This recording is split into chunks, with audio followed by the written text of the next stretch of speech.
wa Akatu. This is Daku, your DC area Black Power and Black Supremacy representative. And today, we want to do another analogy of the foolishness of racism, white supremacy, and one of his concepts. And that is the concept of capitalism. Okay? That is capitalism as practiced by the system of racism, white supremacy. Now, we want to make it plain and keep it simple. Alright? If you look over here, you're going to have to use your imagination. We have these pennies here that represent people. On this side, you got pennies that represent people. And we're going to say that in the middle here, we have this field of blackberries. Alright? And all the people come to this field to enjoy the blackberries. But then somebody who practices the system of racism, white supremacy, and capitalism comes along and says, wait a minute, these people are eating freely in this field of blackberries? They don't have to pay for the food? Everybody gets to eat? That just doesn't seem right. So this is what we'll do.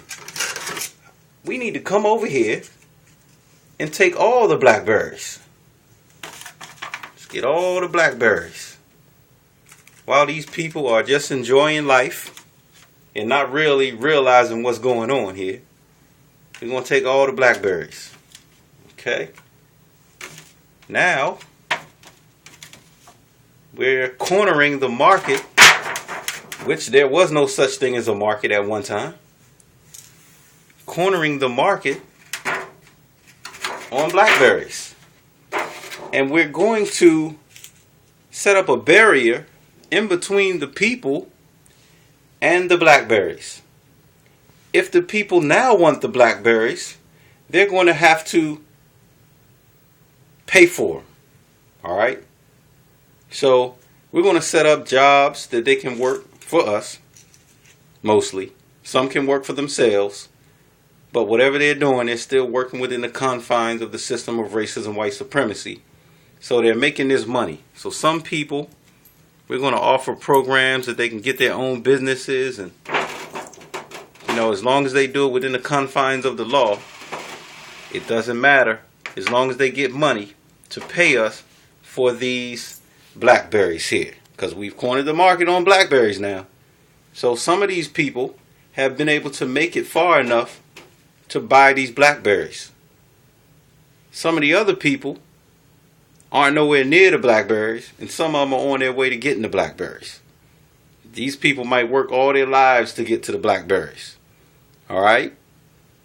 So whereas at one point, everybody was able to enjoy the blackberries, everybody was able to eat, now only a certain amount of people, a certain number of people are able to enjoy the blackberries. Some people are just going to go hungry, or they're going to get some type of welfare or work 2 or 3 jobs in order to afford the blackberries. But as we said before, we like to make it plain and keep it simple. This is a simple analogy of the ridiculousness of capitalism. And somebody said, Daku, you just don't understand capitalism. Maybe you need to study it a little bit more. But really, it is really this basic of a concept. Corner the market of a product and have everybody come to you to purchase the product. Whereas at one point, everybody was able to eat. Now, only a select number of people are going to be able to eat. And the others are going to do whatever it takes, I guess, to eat. But they certainly won't be eating these blackberries unless they can afford them. So that's been another simple and plain analogy of the ridiculousness of racism, white supremacy, and the concept of capitalism. This has been Daku Akabo wa Akatu.